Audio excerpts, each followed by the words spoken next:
Hey everyone, it's Reality. Welcome back to my channel. If you're new here, my name is Reality. This is my YouTube channel. I am a new mom and I just recently traveled across the country with my baby. She's 3 months old, about to be 4 months. So if you're looking for some travel tips, I'm going to show you all of the necessities that you need to have a very seamless flight with your baby. So let's go ahead and jump into the video. So like I said, I just traveled with my baby girl. We took a 5-hour flight. It was 5 hours there and 5 hours back. So for it to be her first flight and it being 5 hours, I was super nervous that it was going to be hectic. So I literally started packing for this trip a week in advance just to make sure I didn't forget anything. I watched a lot of videos, and with that said, we had the most seamless, peaceful experience flying with our daughter. It was super easy, super easy. I was not expecting it to be so peaceful. Let's start with the first thing, which is booking the flight with the baby. How do you do that? So basically, there's two different ways that you can book a flight with a baby. The first one is you can book the flight with infant in seat. So that's going to be one of you guys carrying the baby the entire trip. If your baby is too big for that, then don't choose that because it's just going to be super uncomfortable for you guys. So my daughter is definitely still small enough to where she can be in the seat with one of us. So we did infant in seat. The other option is to do, if your baby is still small, you can purchase a ticket for your baby. And if they're still small, they can sit in the car seat, but the car seat has to be strapped in to their standards. But she can have, or he or she can have their own seat with their car seat and sleep in the car seat. I didn't want my baby sleeping in a car seat for 5 hours or just even being in the car seat for that long. So we did an infant in seat. The other option is if your baby is older and can sit by themselves, you feel like they're able to sit in a seat by themselves, you can just purchase a ticket for your baby. Children under 2 years old do fly for free. So you do not have to purchase a ticket for your baby if they're going to be sitting in your lap, but if they're going to be using a seat, you do have to purchase a ticket for that. So as far as strollers and car seats, I was very confused on how that was going to work. So first things first, because all the airlines are different, just to make sure, you can always go to the airline that you're just Google, say if you're flying Delta or American Airlines, put in Delta or American Airlines in Google and then type in stroller check-in after that. And then they're going to have their own tab that shows you how that process works. But car seats and strollers are free to check in, and you can either check them in whenever you first get there with your checked bags, or you can check them in at the gate. I saw when I was doing my research that it's best to check them in at the gate because they are less likely to be damaged when compared to checking them in whenever you check in your bags. I don't know if that's true, but I didn't want to risk it. We did check our stroller and our car seat in at the gate. And the gate is basically whenever you're about to board your plane. So another thing, so I ordered this off of Amazon, and this is basically a bag. It says car seat travel bag. And this is a huge bag that you can put your car seat and the base. Both of those things will fit into this bag, and I will link this in my description box. And the reason is because if you have a car seat, you know, they're just gonna toss things around. These people usually don't care. And so if you don't want your car seat to get damaged, I didn't want a bunch of germs getting in the car seat. I didn't want to fool with any of that. So I did get the bag, and I do feel like it was a good purchase. It was about $20, and it was just really easy also to carry those things around because when they're in the bag and you're leaving or whatever it is, you can just easily lug it around the airport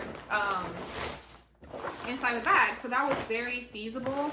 I did not get a bag for the stroller because I didn't care about the stroller. It just snaps down, and my stroller, I'm about to upgrade it anyways, and I didn't really care about if that thing got messed up anyway. Another thing is, if you didn't know, that if you are flying with children under 2 years old, you guys do get to board the flight. It's pre-boarding before everybody else. So you do have that nice, comfort to where you guys can board the plane and get situated first before everybody else starts boarding. So if you are worried about trying to get, for us, we did fly first class, and I did not know that you could board with children pre-boarding. So that was one of the reasons why I got first class. And also I breastfeed my daughter, and I didn't want to be in the row breastfeeding her with some people if that was gonna make, you know, them uncomfortable. I don't care, but I just didn't want to, you know. And then also the comfort of first class was really, really nice. So if you have the option, I think first class is great, especially because being a breastfeeding mom, you are hungry and you do get a meal on the flight if you are flying, you know, somewhere far. Our flight was 5 hours, so we did get a meal, and that was really, really nice. So we covered booking and the checking in of the stroller in the car seat process. Next, let's talk about times. So we wanted to experiment what was going to be the best time traveling with our daughter. And so we did, the first flight was a very early flight. We left at 6:30 in the morning. And the second flight was a super late night red eye, and we left at 11 p.m. So those were literally like super early and super late. And honestly, both of the flights worked really well. I don't think that either of them was better than the other because she slept both times the entire time. But actually, you know what? I guess I will say that an early flight, we left the house around 3 a.m. and like I said, we left, like the plane took off at 6:30 a.m. and she slept the entire time. I feel like she woke up more in the morning flight, but the night flight, she slept the entire time. Like she woke up like maybe once. She slept the entire time on the night flight. So if you don't want them to even, their eyes be open on the flight, do a late night flight.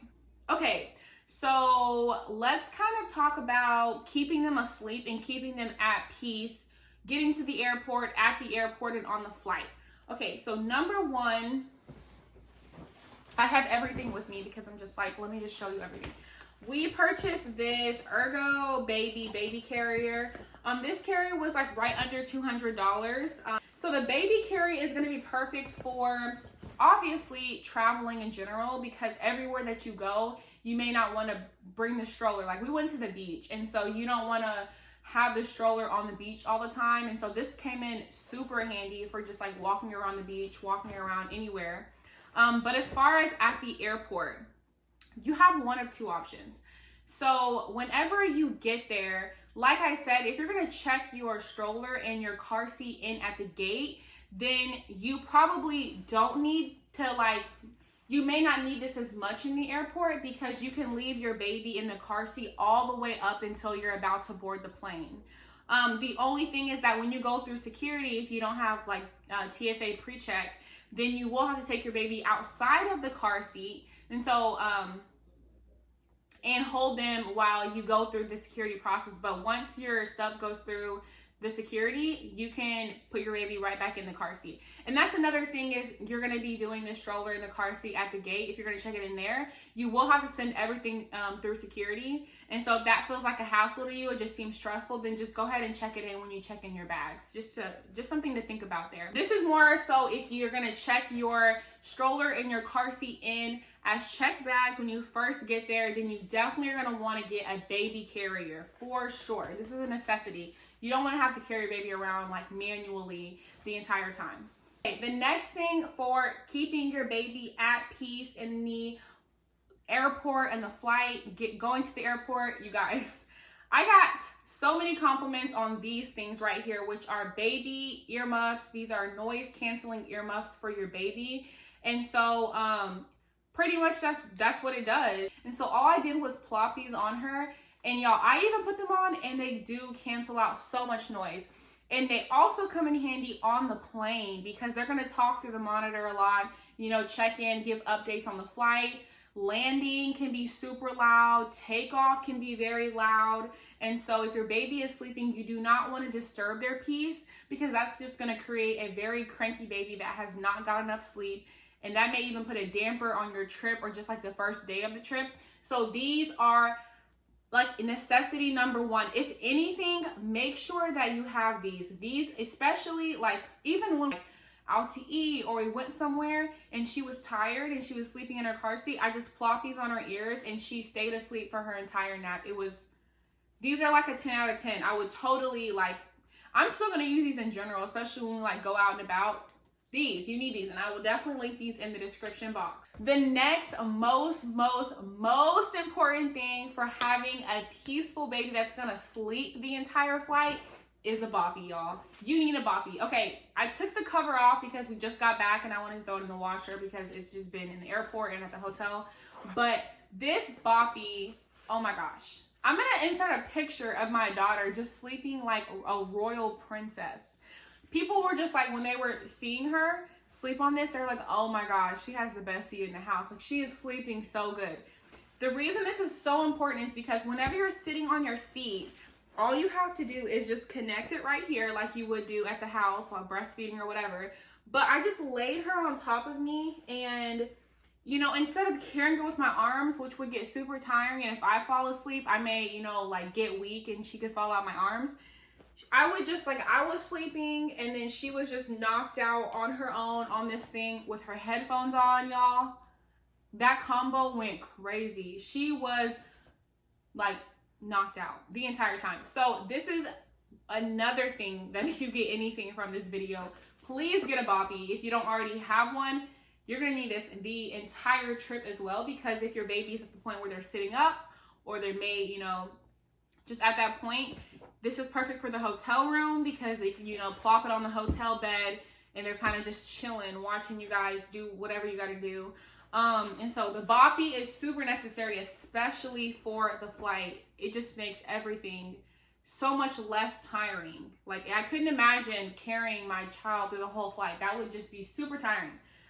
So that's a necessity. The next thing you probably hadn't thought of is, you know, whenever you're taking off or you're landing, how your ears pop. So the same thing is going to happen for your baby.